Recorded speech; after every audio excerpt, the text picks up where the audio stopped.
রুমে রুমে দুটো বিছানা, একটাতে আমি আর আমার স্ত্রী ঘুমাই, অন্যটাতে আমাদের 10 বছরের ছেলে ঘুমায়। এক রাতে ছেলেটা খুব কাশছিল। ছেলের কাশির শব্দে ঘুম ভেঙে গেল আমার। ঘুম ভেঙে যাওয়াতে এবং ছেলের বিরতিহীন কাশির শব্দে মেজাজ খারাপ হয়ে গেল।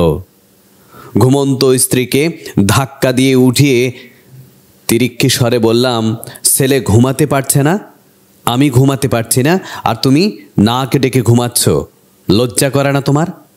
হঠাৎ ঘুম ভাঙতে স্ত্রী হতভম্ব হয়ে গেল।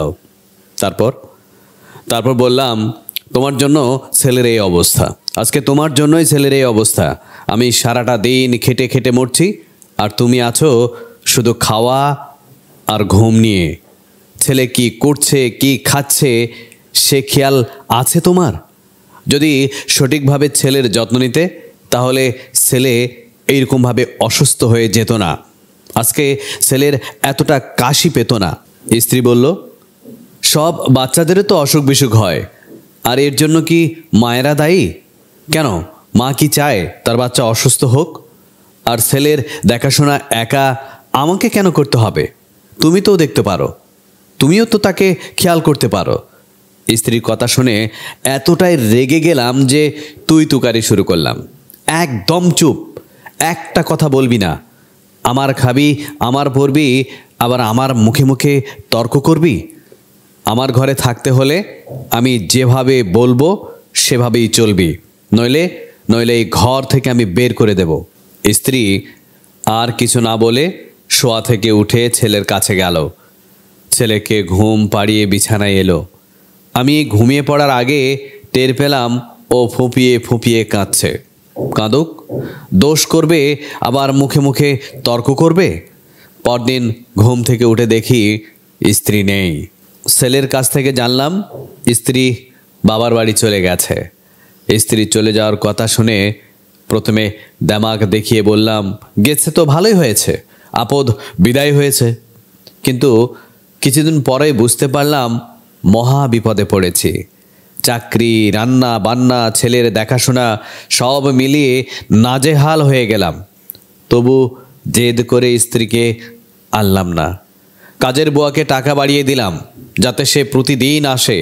ঘরের কাজকর্ম একরকম চালিয়ে নিচ্ছিলাম, কিন্তু সমস্যায় পড়লাম ছেলেকে নিয়ে ভীষণ সমস্যায় পড়লাম।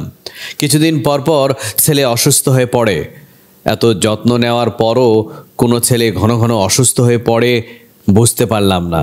তখন আবিষ্কার করলাম স্ত্রী থাকাকালীন সময়ে ছেলে তো এতটা অসুস্থ হতো না। অর্থাৎ স্ত্রী যে আমার চেয়ে ছেলের ভালো যত্ন নিত, এটা পরিষ্কার হয়ে গেল। এই উপলব্ধির পর দিন রাতে স্ত্রীর সাথে যে অযথা বাজে ব্যবহার করেছিলাম তার জন্য অপরাধ বোধ জেগে উঠল এবং স্ত্রীকে ফিরিয়ে আনার সিদ্ধান্ত নিলাম। সাথে সাথে স্ত্রীকে ফোন করলাম, কিন্তু সে ফোন ধরল না। যতই ফোন করি সে ফোন ধরে না। ফোনে মেসেজ পাঠিয়ে সরি বললাম, আর কখনো এমন করব না তাও বললাম, কিন্তু কোনো কাজ হলো না। সে মেসেজ পড়েও দেখলো না একবার।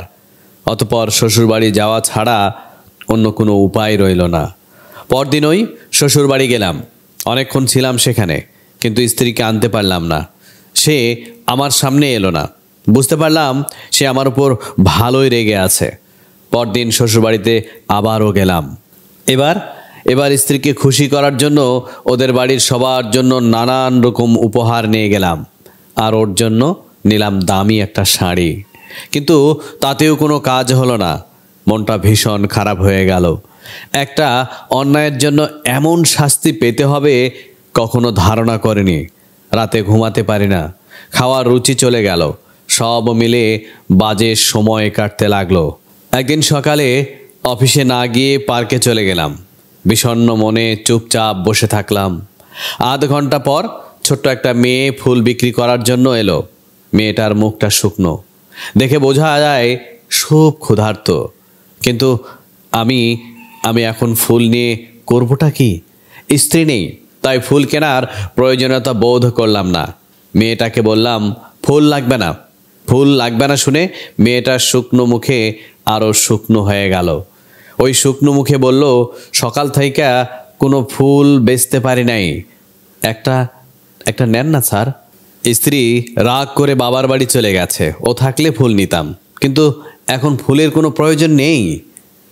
এসব সাংসারিক কথা ছোট্ট মেয়েটাকে বলা অর্থহীন, তবু কেন জানি না বলে দিলাম। মেয়েটা আর কিছু না বলে নিরাশ মুখে চলে যেতে লাগলো। চলে যাওয়া মেয়েটার দিকে তাকিয়ে মনটা খারাপ হয়ে গেল। নিশ্চয়ই মেয়েটার অনেক সময় ধরে খাওয়া হয়নি। ডাকলাম মেয়েটিকে, এই শোনো। মেয়েটা ফিরে এলো।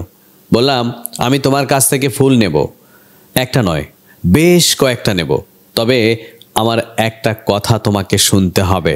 কি কথা? ওই যে একটা রেস্টুরেন্ট দেখতে পাচ্ছ, আমি এখন সেখানে খেতে যাব, তুমি আমার সঙ্গে যাবে, আমরা দুজন একসঙ্গে খাবো, তোমাকে আমি খাওয়াবো। মেয়েটি কি বলবে বুঝতে পারছিল না, সে চুপ হয়ে দাঁড়িয়ে থাকলো। বললাম, এত ভাবার সময় নেই, আমার অনেক ক্ষুধা লেগেছে, জলদি চলো, খাওয়া শেষ হলে সুন্দর একটা ফুলের তোড়া বানিয়ে দেবে। কি দেবে তো? মেয়েটি মাথা নেড়ে বলল, দেব। মেয়েটিকে নিয়ে রেস্টুরেন্টে খেতে গেলাম। আমার খিদে ছিল না, অনেক দিন থেকেই খিদে নেই, শুধুমাত্র মেয়েটাকে সঙ্গ দেওয়ার জন্য খেলাম। খাওয়া শেষে সে সুন্দর একটা ফুলের তোড়া বানিয়ে দিল। মেয়েটিকে সাহায্য করা ছাড়া ফুলগুলো কেনার আর কোনো উদ্দেশ্যই ছিল না। সেই ফুলের তোড়াটি নিয়ে বাড়ি ফিরলাম। আমি বাড়িতে ঢুকে চমকে উঠলাম, দেখি স্ত্রী রান্নাঘরে রান্না করছে আর ছেলে তাকে সাহায্য করছে। ফুল হাতে আমাকে দেখে স্ত্রী বলল, কি ব্যাপার, তুমি আজ অফিসে যাওনি? আর হাতে ফুল কেন? কেউ দিয়েছে নাকি, না কারোর জন্য কিনেছো? আমি কদিন ছিলাম না, তার মধ্যে এত কিছু। স্ত্রী কি বলছিল মাথায় ঢুকছিল না। আমি শুধু আশ্চর্য হয়ে চেয়ে আছি স্ত্রীর দিকে।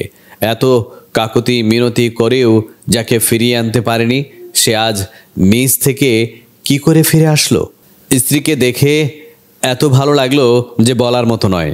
ইচ্ছে করছিল খুশিতে ভেউ ভেউ করে কাঁদি।